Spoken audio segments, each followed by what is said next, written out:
Hello everyone, today we will give you a presentation about the cyclone disaster in Galiwin. Bella, me, is going to tell you a lot about the community of Galiwin.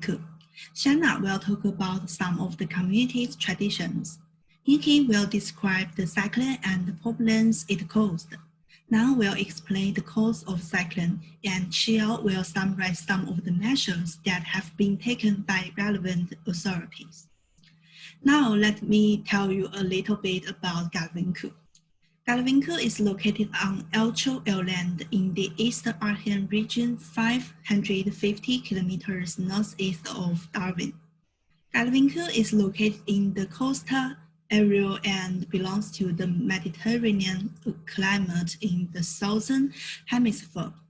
According to the statistics from the Australian government's official website Bureau of Meteorology, the highest temperature of Galiwin is over 30 degrees Celsius throughout the year.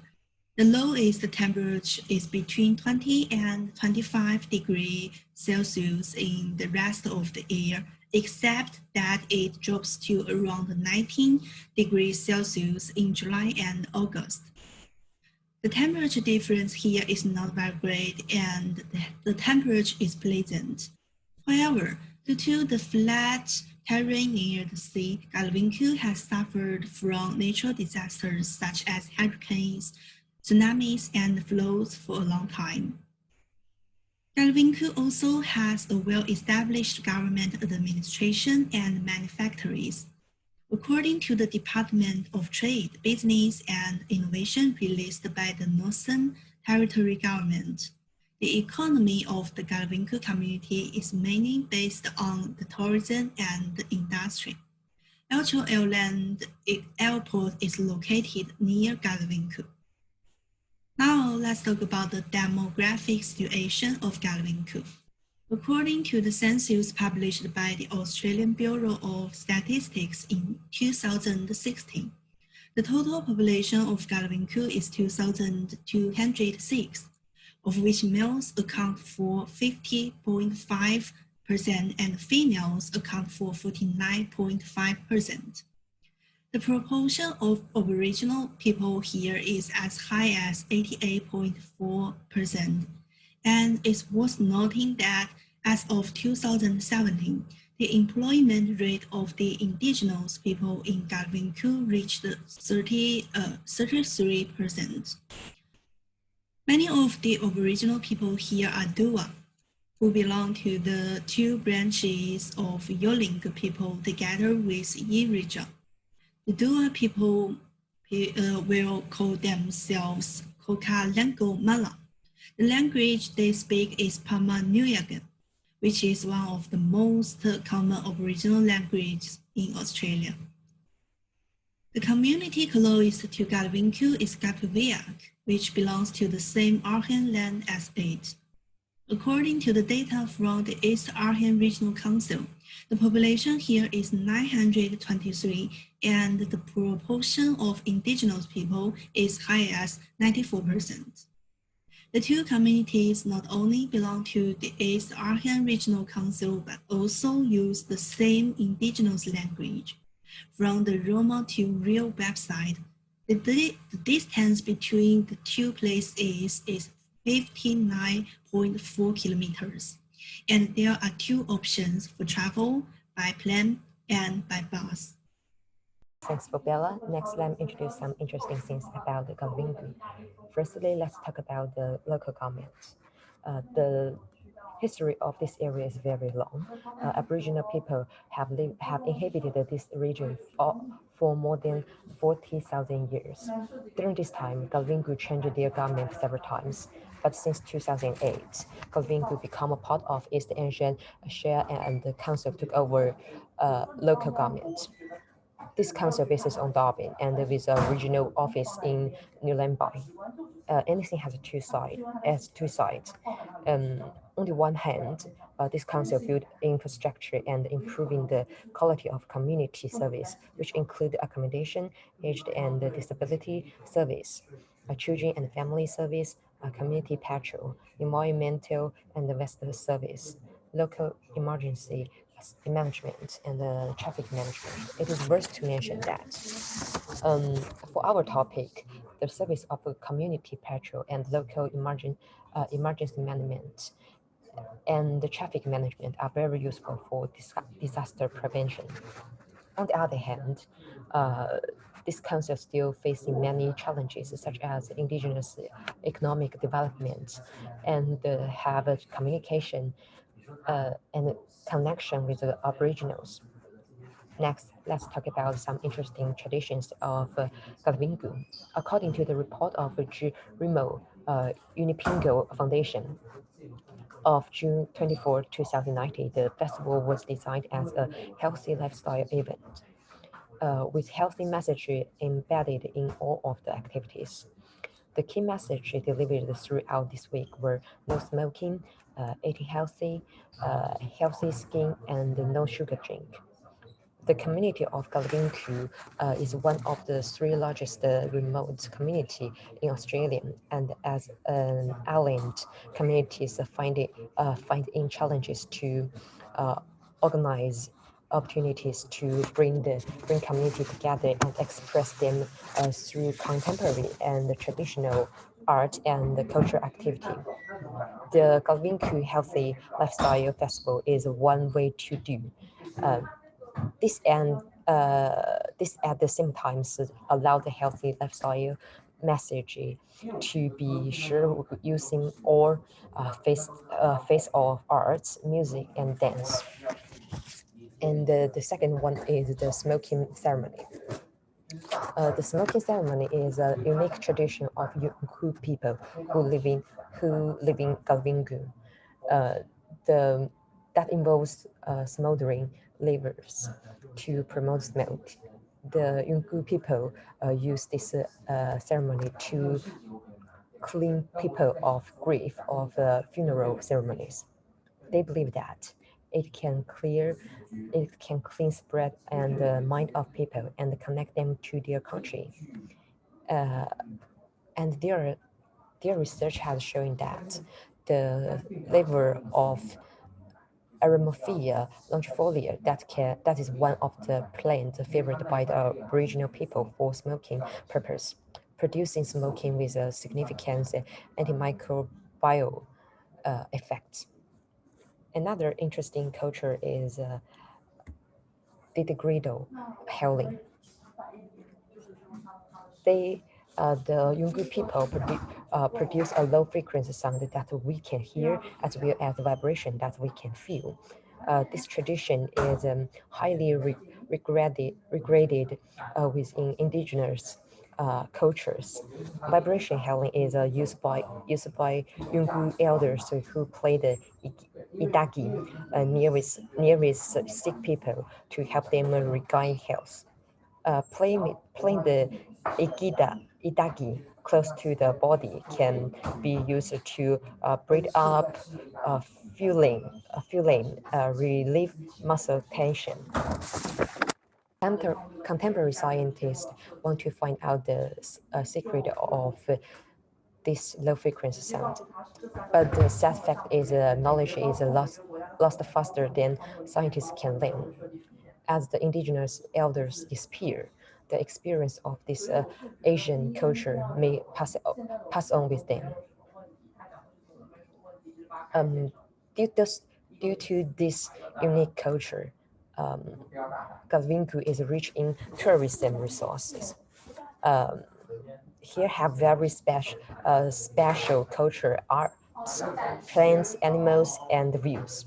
Besides, as Bella mentioned before, Galiwin is closer to the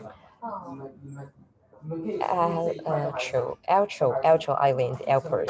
The convenient transportation can help this area develop the tourism very well. However, there are still challenges with the worth to mention. The development of tourism may bring about destructions of the natural environment and the commercialization of culture traditionals, which may damage the local environment and the local culture. My name is Nikki.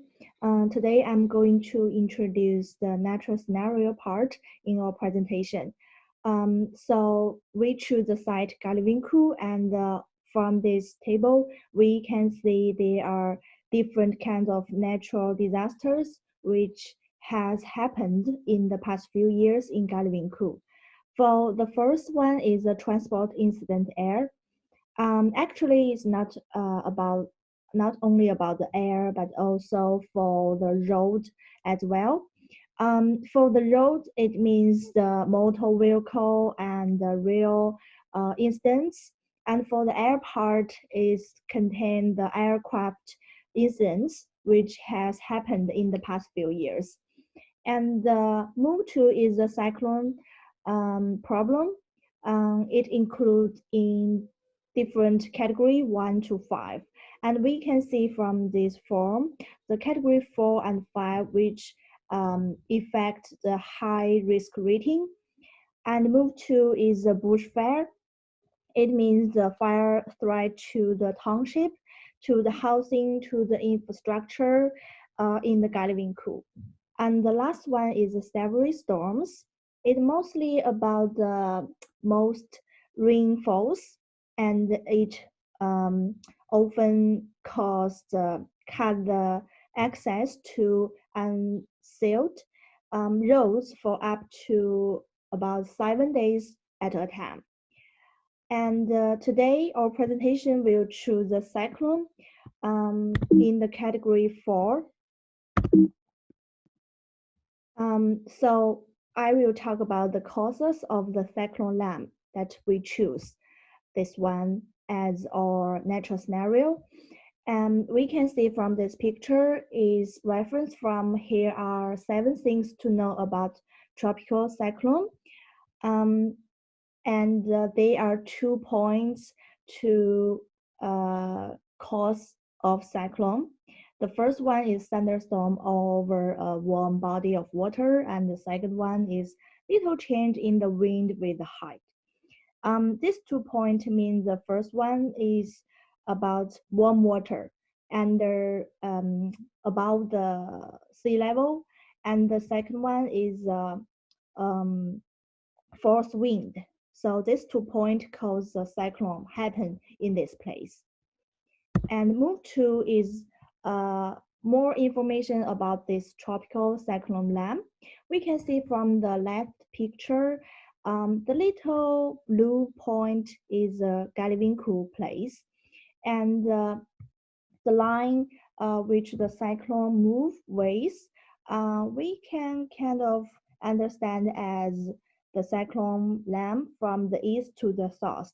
And unfortunately, when this cyclone lamp to the Galiwin is changed to level category 4.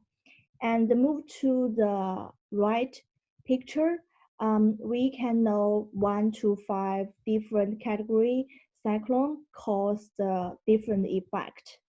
And in the category 4, we can know the house are damaged, the sea level are rising, and sort of thing. So tropical cyclone lamp formed in the Coral Sea and moved into the Gulf of Cappadocia as a Category 4 system in the February 2015. And move to my group member, Nan will introduce more information about the cyclone lamp, how it caused the damage to the Galiwin. Okay, let me introduce the destruction of the cyclone lamp. The several tropical cyclone lamp causes significant damage to infrastructure and vegetation at Galiwin and a nearby destination on the mainline. Immediate impacts to these communities following the passage of the cyclone include the loss of power, water, and communications, contamination of the water supplies by sewerage overflows, uninhabitable houses, and blocked access roads, hurricane forces, winds caused damage to older structures in all 3 communities.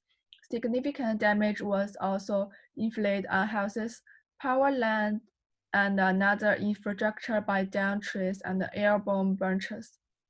The surrounding savanna vegetation was severely infected with felled and snapped trees, widely spaced out through the area near the path of the cycling coin. Especially in the figure 3, the communities of Galiwin could substantiate the most damage with many houses, destroyed 80 with moderate to major roof damage. 2/3 of the communities' houses were infested. 70% of the houses were still without power 3 days after the cyclone, although the Island high voltage line were 95% restored on morning. So next is problem emergency. So in the figure 1, 80 houses in Galiwin were destroyed and hundreds of the people were displaced when cyclone land hit ultra eastland of the Alham land coast. In the statement, the North Territory partner of the houses said 80 houses in Galiwin were destroyed by the cyclone and needed to be rebuilt. The 1915-16 budget papers allocated $32.5 million to rebuild communicated houses infected by cyclone land in 2015. From this money, the Department of Houses said $38.5 billion had been spent in emergency repairs in Galiwin, contributing to the construction of the 33 houses. So the figure 2 is the local control center will be established as required by local controllers to provide a central focus to the management, control, and coordination of the emergency operations in the district. When activities, the function of the LCCs are the information collection and dissemination and the preparation and the issues of the obstacle warning and advice to the public. Coordination of the provision of the resources required in the locality, submitting requests for resources through the regional controller or the territory emergency operations central were applicable. Dissemination of the information to the media and the general public through the public information groups to ensure a single point of truth for receipt of the information to the widely communicated force. The district LCC is the Galiwin place station. Agencies and functional groups may establish their own coordination central to provide the focal point for the overall control and coordination of their own agency resources. Okay, thank you, ma'am. I will talk about solutions and the reflection. We're looking for some corresponding solutions around the world. Communities are relatively weak in responding to emergencies, and communities in general are either out of large organizations or equipped with specialized rangers. For example, in Galiwin, the rangers will ensure remote residents were evacuated to towns with cycling shelters and collected and stored over 1,000 liters of water. After the cycling passed, they were back in action, working closely with service providers and the police to assist the damaged and prioritize their work. They cleared trucks, took water and fuel to remote homelands and ensured generators were working, and removed trees from power lines so power could be restored as soon as possible. When an emergency occurs, people's homes are often destroyed and people need to go to shelter for a while. At this time, the design of the shelter is very important. We searched for many shelter designs and learned about one of them in detail. This is Mr. Peter's design of shelter for cycling in 2011. Such design often need to be kept away from significant hazards such as hazardous buildings, large trees, power or communications towers, and potential sources of large wind debris. Since such a building usually needs to carry thousands of people, the ventilation of building is important. In addition to essential living needs such as toilet and showers, lighting and power distribution, the shelter also takes into account waterproof and windproof and lighting protection.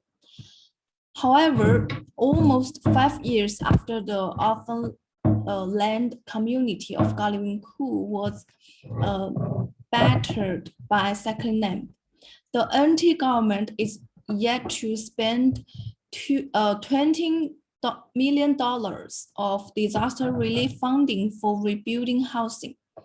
80 homes in Galiwin were destroyed and hundreds of people were displaced when second land hit this island of the Auckland coast in February 2015. More than 4.5 years on, some people in Galiwin are still waiting for permanent homes. Long-term residents Oscar, a member of Galiwin's local housing advisory group, said that he wanted to know why some people in the community were still living in the temporary homes that were brought over in 2015. This is because $20 million allocated to rebuilding housing in Galiwin remains unspent by the NT government. Okay, this is our reference list. And that's all our presentation. Thank you for your attention.